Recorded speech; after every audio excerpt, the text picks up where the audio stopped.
The airport was alive with the quiet rhythm of travel.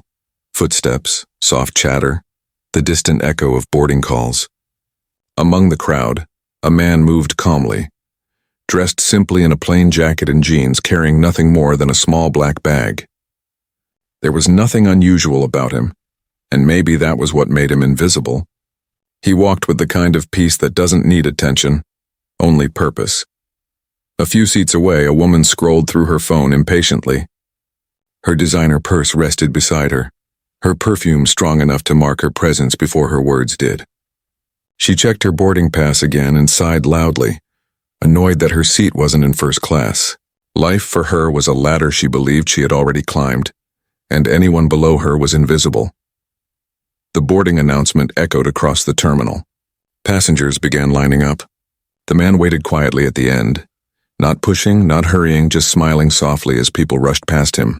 When his turn came, he greeted the flight attendant with a polite nod, his voice warm but humble. He found his seat near the window and then sat down, quietly watching the runway lights shimmer against the glass. Moments later, the woman appeared.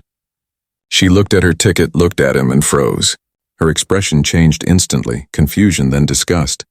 She hesitated, staring at the seat beside him, then called the flight attendant with a sharp tone. "Excuse me," she said. "There must be a mistake." "I can't sit here." The flight attendant looked puzzled. "Ma'am, this is your assigned seat." The woman frowned, whispering just loud enough for others to hear. "I paid for a premium seat, not this." Her words hung in the air, heavy, uncomfortable. The man turned his head slowly and offered a small, gentle smile. "It's all right," he said softly. "You can take my seat if you prefer." There was no anger, no sarcasm, just calm kindness. The woman turned away, ignoring him, her pride louder than her manners. And yet as the plane's engines began to hum, something about his silence seemed to echo louder than her complaint. She didn't know who he was. And that would make all the difference in the world. The engines began to hum softly, and passengers settled into their seats. Flight attendants walked down the aisle, helping people place bags in the overhead bins. The man, quiet, humble, still smiling faintly, fastened his seatbelt. He didn't seem bothered at all. But the woman beside him, she was restless. She crossed her arms tightly, glanced at him, then turned toward the aisle again, clearly uncomfortable. Her expression said everything. She didn't want to be there. Moments later, she pressed the call button. A flight attendant leaned in politely. "Yes, ma'am, how can I help you?" The woman sighed dramatically, making sure her voice was loud enough for nearby passengers to hear. "Look," she said, "there must be a mistake." "I can't sit here." The attendant frowned, checking her ticket. "This is your seat, ma'am. 14A. The woman pointed at the man beside her. "I know, that's the problem. I don't sit next to—" She stopped herself halfway, realizing what she was about to say. "I just prefer a different seat. Somewhere cleaner." The nearby passengers exchanged uncomfortable glances. The words didn't have to be spoken completely. The tone said it all. Her prejudice was loud enough. The man remained still. No reaction, no frown, no tension in his voice when he finally spoke. "It's all right," he said softly. "She can have mine if that makes her more comfortable." Even the attendant looked at him with surprise. There was grace in his voice, the kind of calm that disarms cruelty. But the woman wasn't done. "I'm not asking for his permission," she snapped. "I'm asking for yours." The attendant smiled awkwardly. "Ma'am, the flight is full. We can't change seats right now." The woman rolled her eyes. "Ridiculous. I paid good money for this ticket." The man looked out of the window, pretending not to hear. But his silence wasn't weakness, it was strength. He had learned long ago that dignity doesn't need to shout. For a few seconds, no one spoke. The air was heavy with quiet judgment. People glanced from their seats, some frowning at the woman, some shaking their heads. Still, the man remained peaceful. He reached for the magazine in the pocket ahead, flipping it open as if nothing had happened. But his calmness only made her angrier. "You think this is funny?" she whispered sharply. "You're enjoying this, aren't you?" He looked up puzzled and said in the gentlest tone, "No, ma'am. I'm just trying not to disturb anyone," she scoffed. "Well, you're doing a great job of that." Her words hit like stones, but the man didn't flinch. He simply nodded, offering the smallest of smiles. And that made the audience, and the other passengers, and us watching feel something shift inside, because sometimes kindness under fire feels more powerful than 100 angry replies. One of the nearby passengers whispered, "Why is she talking to him like that?" Another added, "He hasn't even done anything." Still no one said anything louder. Silence can be the loudest form of cowardice. And here's where you, watching this, might ask yourself, what would I have done if I were there? Would you stay silent too? Or would you speak up for the one who chose peace instead of pride? The woman finally leaned back, frustrated. "Unbelievable," she muttered. "They let anyone on planes these days." Her voice dripped with superiority. The attendant, visibly uncomfortable, returned to the front. The man, still silent, closed the magazine and rested his hands on his lap. He didn't say a word. He didn't need to. Because sometimes the calmest man in the room already knows something the rest don't. That respect given or withheld never changes who you truly are. Minutes passed. The plane prepared for takeoff. The woman kept adjusting her seatbelt, sighing loudly every few seconds. The man simply smiled and whispered a quiet prayer, not for himself but for her. Outside, the sky was golden, the kind of light that feels like peace after a storm. Inside, the tension hung like fog, and yet there was something about him. Something in the way he stayed still, the way he didn't respond, the way he carried silence like armor. You could tell, this man wasn't ordinary, but no one around him knew. Not yet, because the truth about who he really was about to change everything. The plane had leveled off above the clouds, a calm silence filling the cabin. The hum of the engines mixed with the faint clinking of cups as flight attendants moved through the aisle, serving drinks. The woman beside him sat stiffly, arms crossed, refusing to even glance in his direction. Every few minutes she muttered under her breath, something about standards and unprofessional airlines. He, however, remained still. Peaceful. His hands rested loosely on his lap, eyes fixed on the world beyond the window. The endless sky didn't judge him. When the flight attendant returned, she smiled awkwardly. "Would you like something to drink, sir?" He looked up and smiled gently. "Just water, please." "Thank you." The politeness in his tone made the attendant hesitate. It wasn't forced. It was genuine. She turned to the woman. "And for you, ma'am?" The woman huffed. "Coffee, black, and make sure it's hot this time." The attendant nodded, still glancing back at the man as she left. Something about him felt oddly familiar. A few rows behind, a teenage boy tapped his mother's arm. "Mom," he whispered, "that guy in 14B looks like Manny Pacquiao." His mother chuckled softly. "Oh, honey, not everyone who looks Filipino is Manny Pacquiao." But the boy wouldn't let it go. He stared for a long time, eyes narrowing, trying to remember where he'd seen that face before. Maybe on a poster, maybe on TV. And then, just as the attendants brought coffee and water, the man turned slightly, thanking them with a soft nod. The boy's eyes widened. "Mom, that is Manny Pacquiao?" His mother blinked. "What?" The boy was already pulling out his phone, searching. He compared photos online with the man in the seat. Same eyes, same calm smile, same humility. "Oh my God," she whispered, her voice trembling. "That really is him." Whispers began to ripple quietly through the rows behind. A passenger leaned to another.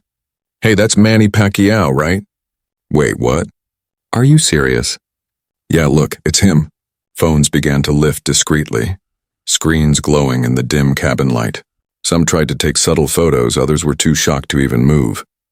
The woman beside him noticed the whispers, turning sharply. "What's going on?" she asked, her tone annoyed. A young man 2 rows ahead turned and said carefully, "Ma'am, I think you're sitting next to Manny Pacquiao." She frowned. "Manny who?" He blinked. "Pacquiao." The boxer, the senator, the legend. The woman looked at the man beside her, studying his calm face again. For a moment, disbelief flickered in her eyes. He smiled softly. "It's all right," he said again, his voice gentle. "No need to make a scene." The whispers grew louder now, spreading like wildfire through the cabin. People were craning their necks, peeking over seats, whispering to each other in awe. "That's really him. I can't believe it. He's sitting in economy? He's so humble." The woman's posture began to change.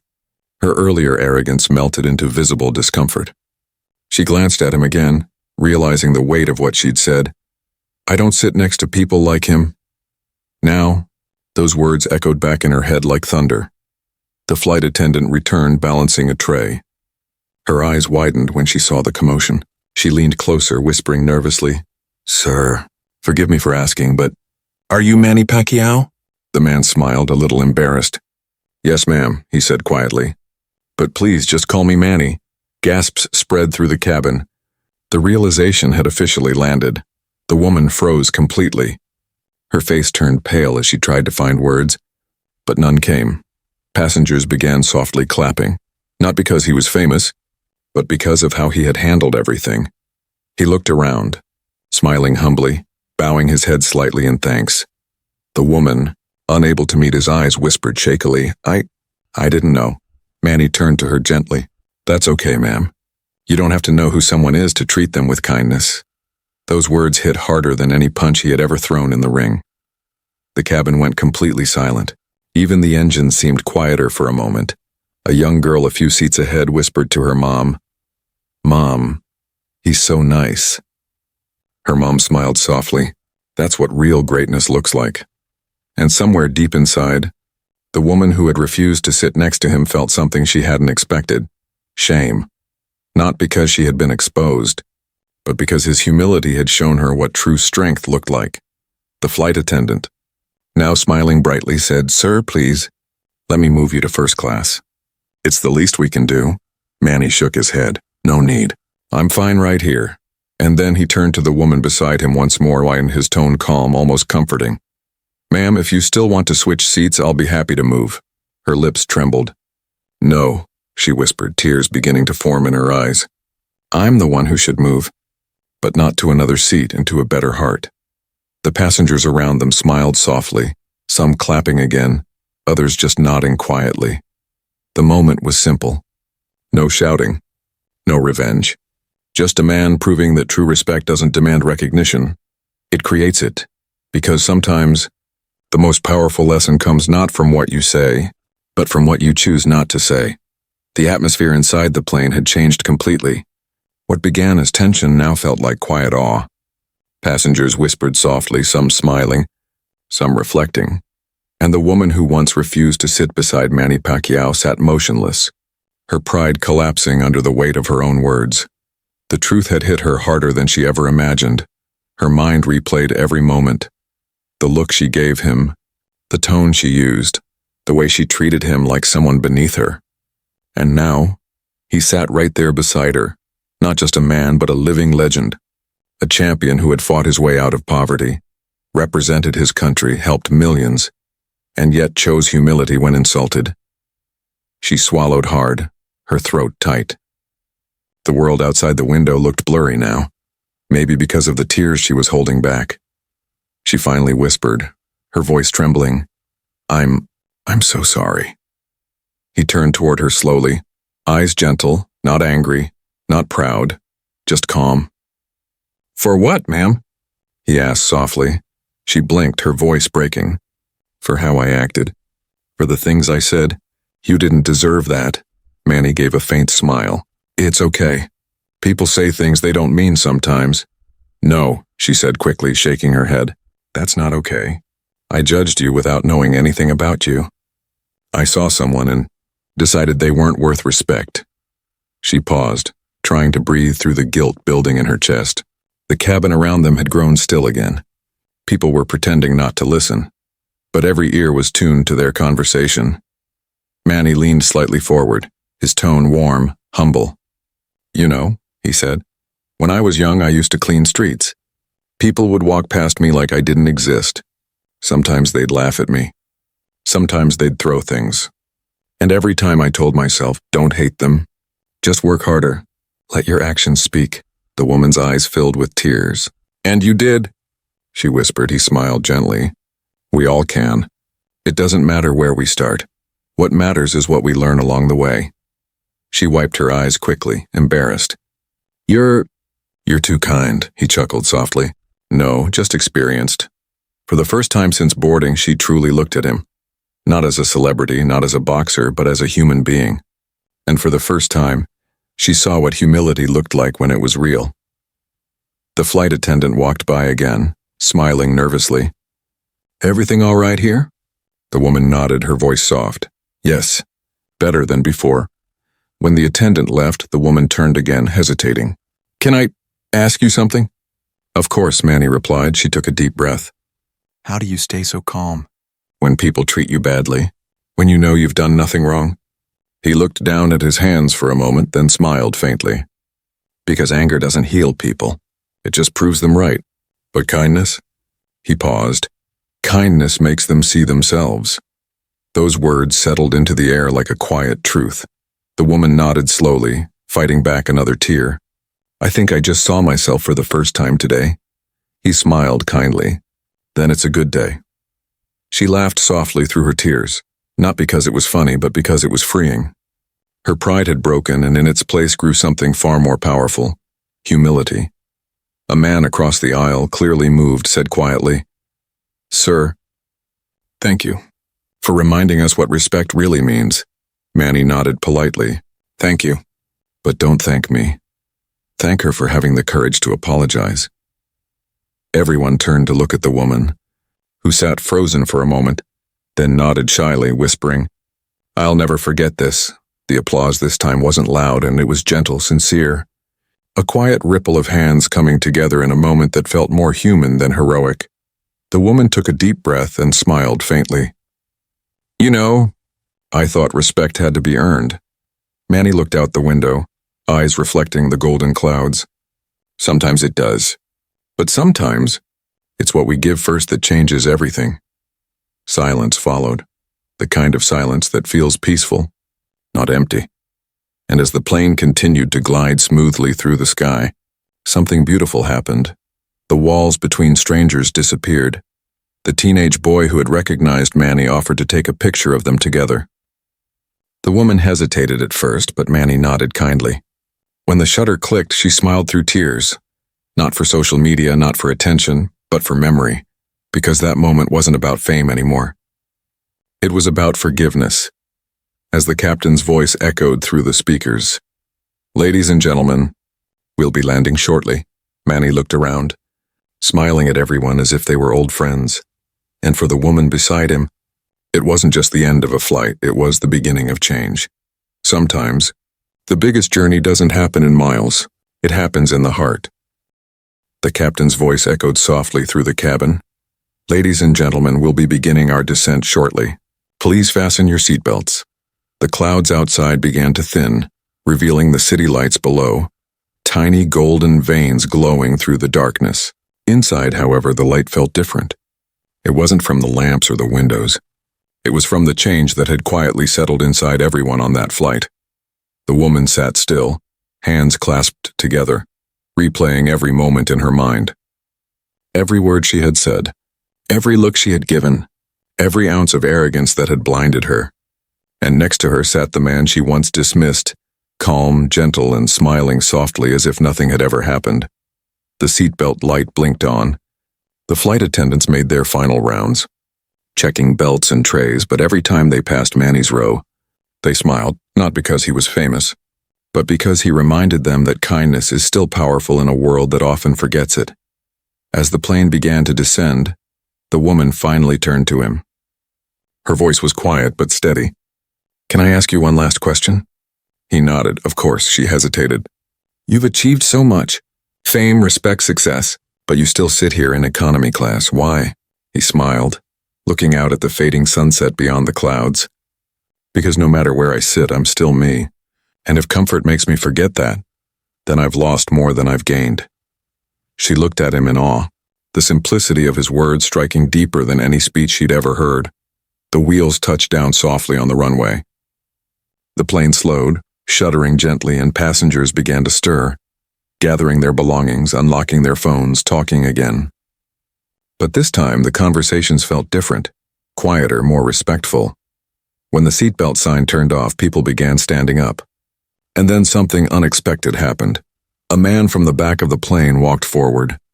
He stopped near Manny's seat, smiled, and said, "Sir, I just wanted to shake your hand. You didn't just teach her a lesson. You taught all of us." Manny smiled humbly, shaking his hand. "Thank you, my friend." We all learn every day. Soon more passengers began to approach. Not for selfies, not for fame, but simply to say thank you. A young mother whispered, "I'll tell my son this story when we get home." A student said, "I'll remember this next time someone treats me badly." An older man added, "You reminded me that being kind isn't weakness." Manny listened to each of them, nodding quietly, shaking hands, offering smiles. The woman watched in silence, her heart heavy, not with shame anymore, but with gratitude. When it was finally their turn to disembark, she stood slowly. As she took her bag from the overhead bin, she turned to him one last time. "Thank you," she said softly. "Not for forgiving me, but for showing me who I really was," he smiled kindly. "Then don't thank me. Just keep being better. That's all the world needs." They stepped off the plane together. At the gate, a few passengers who had recognized him began filming. Nothing wild or intrusive, just quiet admiration. Someone whispered, "That's Manny Pacquiao. He was flying economy." Another added, "And he was the nicest person on the plane." Within hours, those small clips would spread online, not because of celebrity gossip, but because the story behind them spoke to something deeper. A video titled, "Racist Woman Refuses to Sit Near Stranger, Then His True Identity is Revealed," began trending across social platforms. Millions watched. Millions commented. But the most powerful moment wasn't the reveal. It was the way he reacted. The way he didn't react. People wrote things like, "This story made me rethink how I treat strangers." That woman's courage to apologize matters just as much as his humility. Manny Pacquiao didn't throw punches. He threw grace. Meanwhile, the woman stayed silent. She didn't defend herself, didn't post anything, didn't seek forgiveness from the internet, because she had already found it in herself. A few weeks later, she sent a handwritten letter to a charity in the Philippines under his name. A small donation, but a big beginning. Attached was a note that simply read, "To the man who taught me that respect is not given to titles but to hearts." And somewhere far away, Manny smiled as he read it, whispering softly to himself, "God works in strange ways." He placed the letter gently in a drawer beside hundreds of others from people whose lives had been touched, not by his fame, not by his fights, but by his quiet strength. As the story faded from headlines, its message didn't, because somewhere, someone was boarding a plane, meeting a stranger, and remembering this lesson: you never lose anything by being kind, but you can lose everything by forgetting how. By the time the sun rose the next morning, the story had already reached millions. What started as a quiet moment on a plane had turned into a worldwide conversation. One video, one photograph, one lesson that everyone needed to hear. The short clip showed Manny Pacquiao sitting calmly beside the woman, smiling as passengers whispered in awe. The caption read, "Humility at 30,000 feet, when a legend showed the world what true class means." Within hours, it was everywhere. News channels picked it up. Influencers reposted it. Even people who didn't follow boxing were moved by it. But what captured hearts wasn't the fame. It was the humility.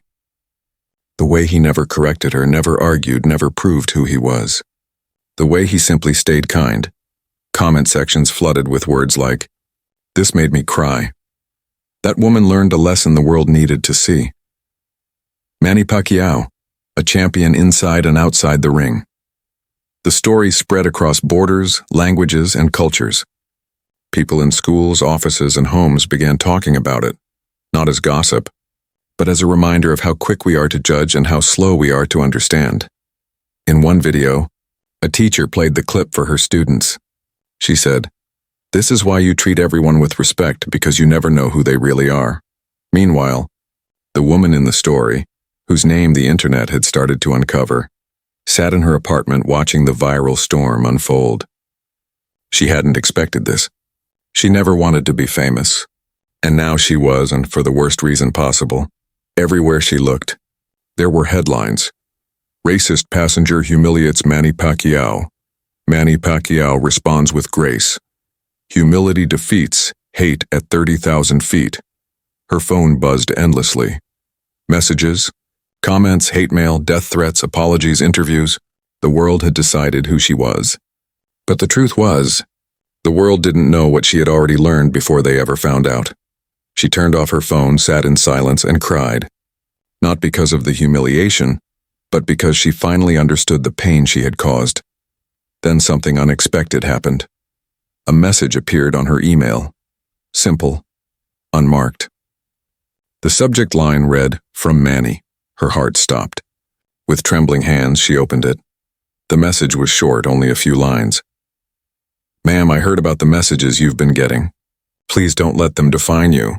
Everyone makes mistakes. What matters is what we learn from them. I forgave you the moment it happened. Now it's time for you to forgive yourself. Manny."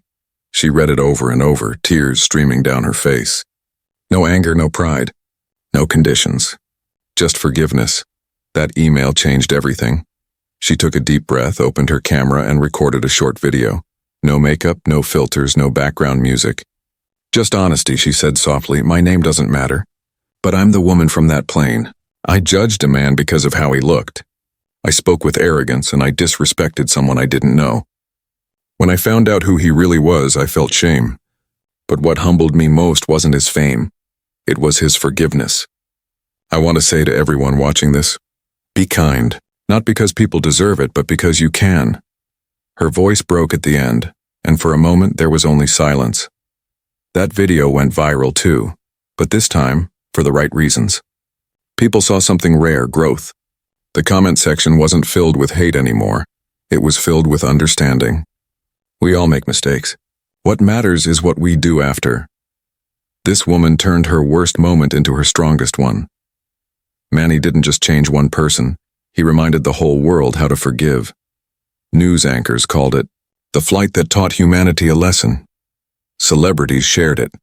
Churches used it in sermons. Motivational speakers quoted it in their talks. And Manny? He didn't post about it. He didn't tweet. He didn't boast. When a reporter finally asked him about the viral story, he just smiled and said, "It wasn't about me. It was about all of us." Because every day someone is watching, and we can choose to be the lesson or the reminder. That line became the heart of the story, shared millions of times, printed on posters, quoted in speeches, and somewhere, the woman who had once looked down on a stranger found herself looking up, not at fame, but at the power of forgiveness, because that's what this story had become. Not about a boxer, not about a mistake, but about redemption. Sometimes one moment of humility can rewrite the entire narrative of your life. And sometimes the person you tried to look down on ends up being the one who lifts you up. Months had passed since that flight. The world had moved on, as it always does, but the story never truly disappeared. It lingered quietly, finding new life in classrooms, churches, and conversations between friends. Somewhere in Manila, Manny Pacquiao was sitting on a small wooden bench outside a community center, the same kind of place where he'd once trained barefoot as a boy. Children played in the courtyard, their laughter echoing through the humid air. He watched them with a soft smile. To him, those sounds, laughter, joy, hope, were worth more than cheers from any stadium. A young volunteer approached, holding out a tablet. "Sir," she said, "look at this." On the screen was a short video, the woman from the flight now standing in front of a group of students. Her hair tied back, her voice steady, her tone humble. "We're quick to judge people by what we see," she was telling them. "But kindness doesn't need a reason. Respect doesn't need status. I learned that the hard way, from a man who showed me grace when I deserved anger." The kids listened, their faces soft with curiosity. She continued, "You can't change your past, but you can honor it by being better than before. And sometimes your biggest mistake becomes your biggest teacher." The clip ended with her saying quietly, "His name is Manny Pacquiao, but to me, he's a reminder of who I should have been all along." Manny smiled faintly, closing the tablet. "She learned," he said softly. The volunteer nodded. "You changed her life." He shook his head gently. "No, God did. I was just on the same flight," the volunteer laughed softly. But in that small, humble response, there was the entire essence of who he was. Later that afternoon, as the sun began to set, Manny walked into the gym nearby, not to train, but to speak. Dozens of young fighters stood waiting, gloves hanging around their necks, faces full of admiration. He told them the story, not about fame, not about victory, but about respect. You can win every fight in the ring, he said, but if you lose respect outside it, you've already been defeated. The young boxers nodded. Hanging on every word, he continued. Power means nothing if it doesn't protect. Fame means nothing if it doesn't inspire. And pride. Pride is the heaviest thing a man can carry, because it keeps him from lifting others. The room fell silent. Not the silence of boredom, but of understanding. When he finished, a young boy raised his hand. Sir, how did you forgive her? After what she said? Manny smiled gently. Because someone once forgave me when I didn't deserve it either. The boy nodded slowly, absorbing that truth.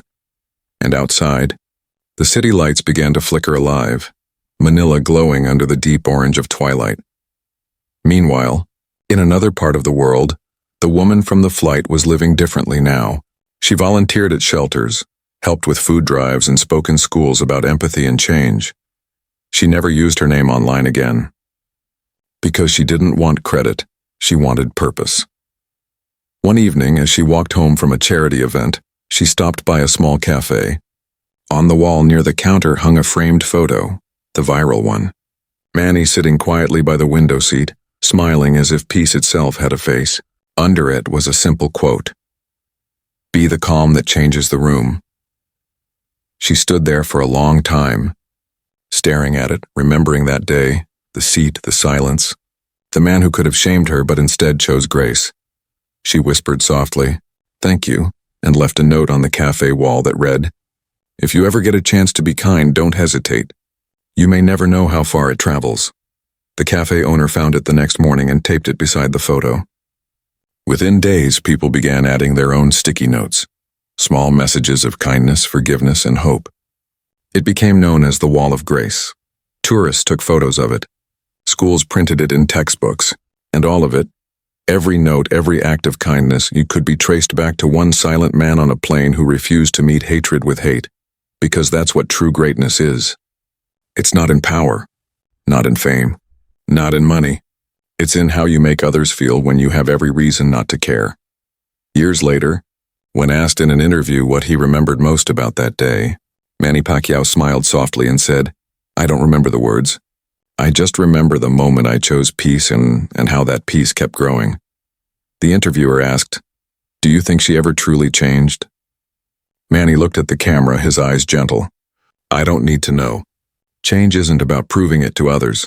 It's about living it." The room fell silent after that answer, because everyone knew. This wasn't just a story about a flight. It was a story about humanity, about how one small act of grace can ripple across the world and come back as light. And if you're watching this right now, maybe you're thinking of someone you once misjudged, or maybe someone who misjudged you. Remember this: you don't have to win every argument.